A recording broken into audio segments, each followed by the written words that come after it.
How does an album that's on its way out of the charts go on to become the biggest selling album of all time? The first single was described as goofy and Michael's worst idea since then. So how did Thriller become the biggest selling album ever? October 18th, 1982. After a 2-year absence from the charts, Michael returned in October 1982 with a new single, The Girl Is Mine, from his yet-to-be-released new album, Thriller. It was a duet with Paul McCartney. Although a worldwide hit, it received mixed reviews and was criticized for being goofy and a bad idea. One critic referred to the song as a sappy duet, and it was considered that Jackson's upcoming album, Thriller, would be a disappointment. According to Michael's 1988 autobiography, Moonwalk, Michael's record company thought Thriller would be lucky to sell a couple of million copies. Confidence in the album was definitely not high. Even Michael himself miscalculated the album. He and Quincy decided to release The Girl Is Mine as the first single. Michael said in his book, Moonwalk, "When you have two strong names like that together on a song, it has to come out first, or it gets played to death and overexposed."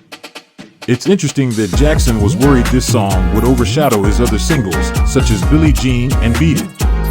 Again, in his own words, he said, "We had to get it out the way." November 1982.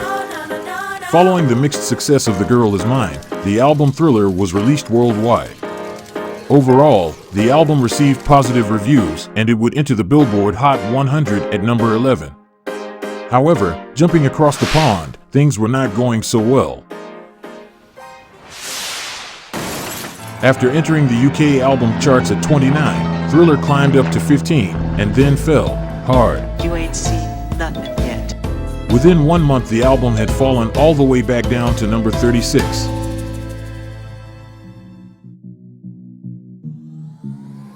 Jackson's next move was to release Billie Jean.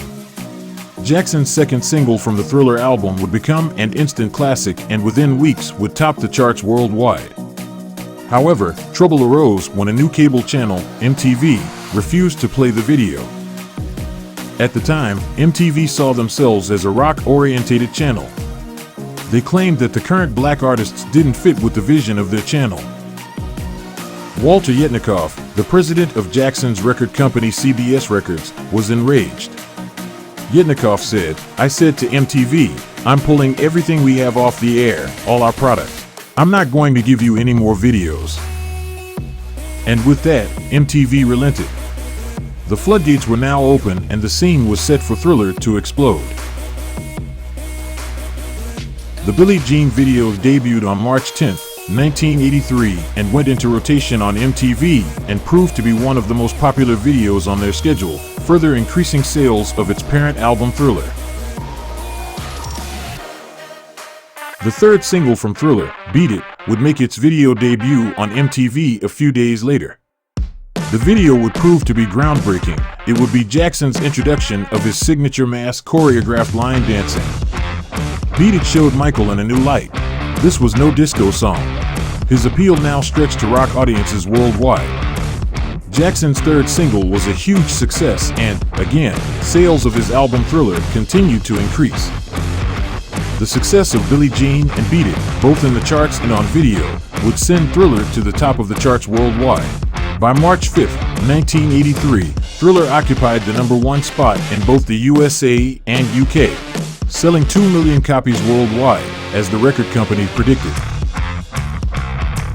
Like I stated earlier, confidence in the Thriller album was not as high as you may have assumed, and 2 million copies was about as far as the record company thought it could go. Jackson, however, had other ideas. During the recording of Thriller, Michael was asked by Quincy Jones and Rod Temperton if he would be disappointed if the album didn't sell as well as his previous album, Off the Wall. Again, it was another hint that confidence in the album was not sky high. And when Jackson told them Thriller would be the biggest selling album of all time, they laughed. About Michael's room, and I see on his wall, he's right, I will sell 20 million records on his mirror. I said, "You out of your mind." I would tell him that, you know. I said, "Michael, you might sell about maybe 7 but not 12. What happened next changed everything.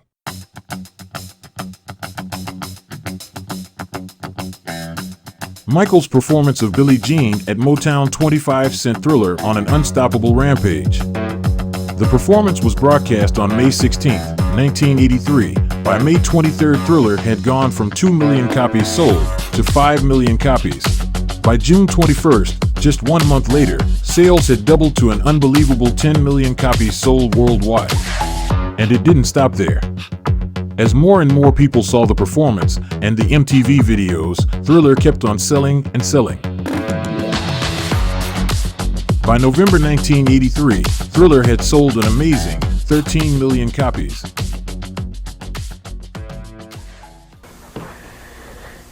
What a piece of work.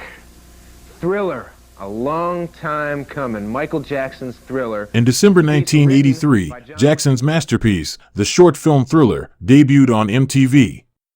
The video is regarded as the greatest pop video of all time. Following the premiere, Thriller would go on to surpass the 20 million mark within the same month. The album sales now went into overdrive. Within 6 weeks, the album hit 25 million in sales and was declared the biggest selling album of all time. The same month, the Thriller album won Jackson a record 8 Grammy Awards. And by March 1984, Thriller had sold an astonishing 30 million albums worldwide. At one point, the album was averaging 1 million copies sold per week. This is the story of how Thriller became the biggest selling album of all time.